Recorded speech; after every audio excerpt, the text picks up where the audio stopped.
Valve has just released the Steam Machine a few weeks ago for $1,050 on its lowest price.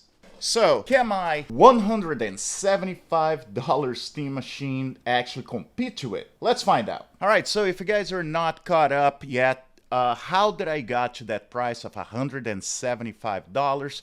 And is this machine actually playable?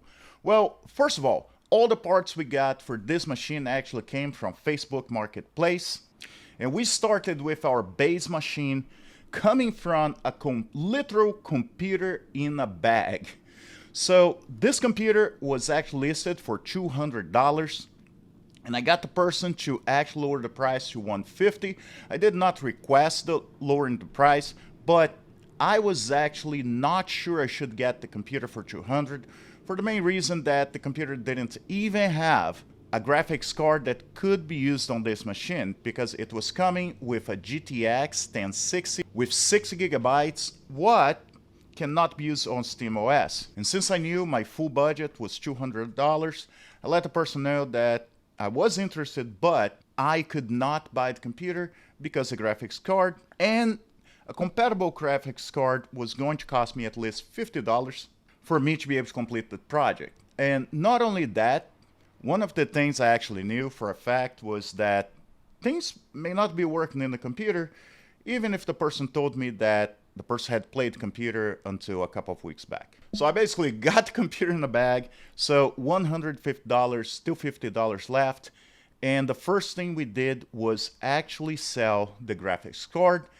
What I made $55. So the next part was find the graphics card, and I actually lucked out and got a Vega 56 for only $45, what actually caused another issue because our PSU actually did not have 16 extra plugs for us to be able to plug our GPU.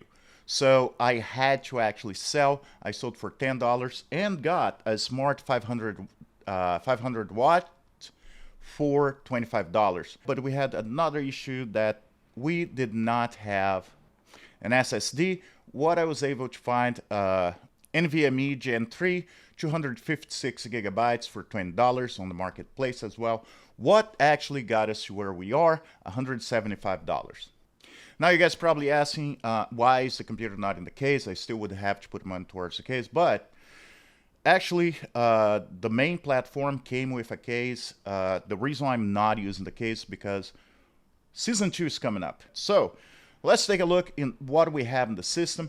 First of all, our motherboard, we have an MSI X570 Edge Gaming. Our processor is a Ryzen 7 3800X. We have 16 gigabytes of memory at 3000 megahertz, a Vega 56 8 gigabyte graphic card, and our 80 Plus Smart 500 watts PSU, and a Ranxiana S500 Pro NVMe as our SSD.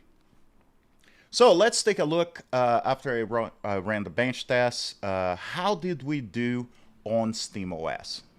So I basically ran a lot of the games YouTubers are actually running to benchmark and some other games as well. So let's take a look, but always remember ray tracing is not compatible with this card.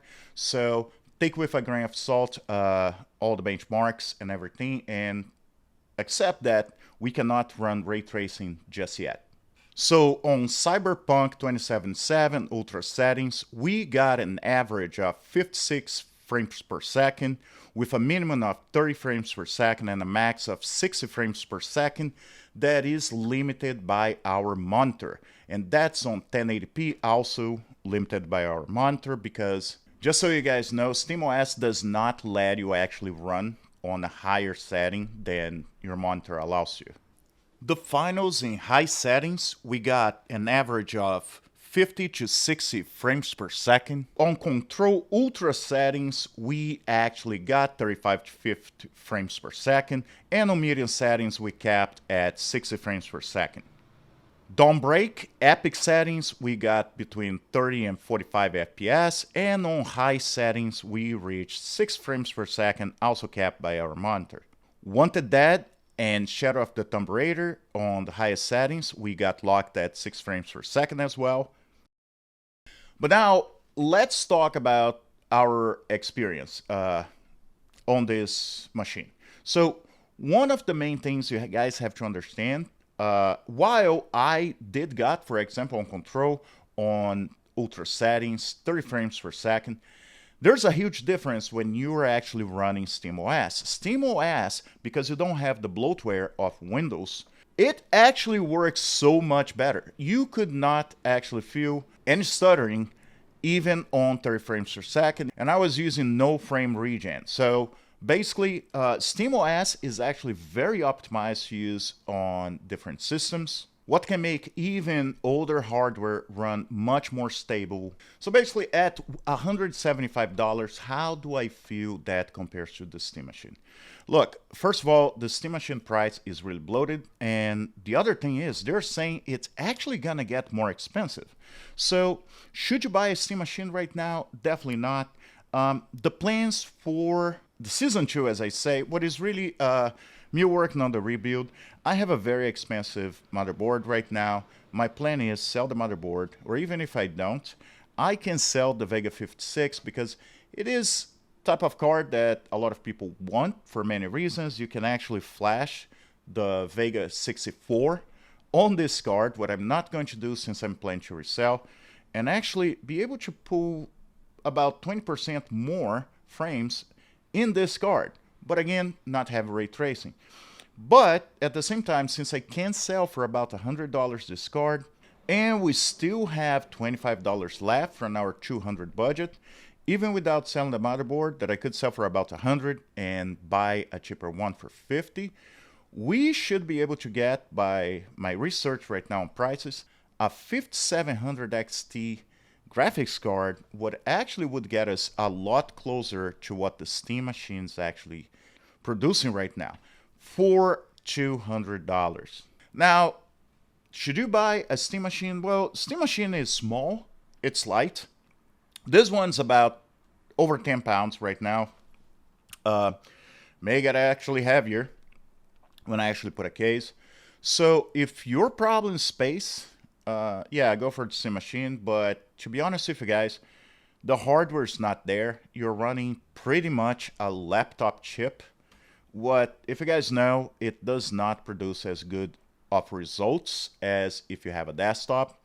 You can still build a small enough machine, maybe not as light, maybe not as portable as the Steam Machine, but in the end of the day, you will not be able to upgrade so much on the Steam Machine besides memory, besides the SSD and everything. And if you actually build your own system, you can build a pretty decent system for even $300 that will run very close to what the Steam Machine is right now. So should you buy one? Well, it's up to you if you have the money and you want to have an OG Steam Machine. But realistically, you're not getting as many frames per dollar as a machine that was used from parts that people were just giving away on Marketplace and have very close results. So I hope you guys enjoyed the video. We'll be doing a lot more shenanigans in the channel. So if you haven't subscribed, please do so. Leave me a comment. Let me know what you guys think I should do with this machine, what changes I should have done. Should I actually go AM5 completely and a new graphics card? Should I put more budget? How far do you guys think I should actually push this machine? Thank you very much for watching, and as always, I'll see you in the game.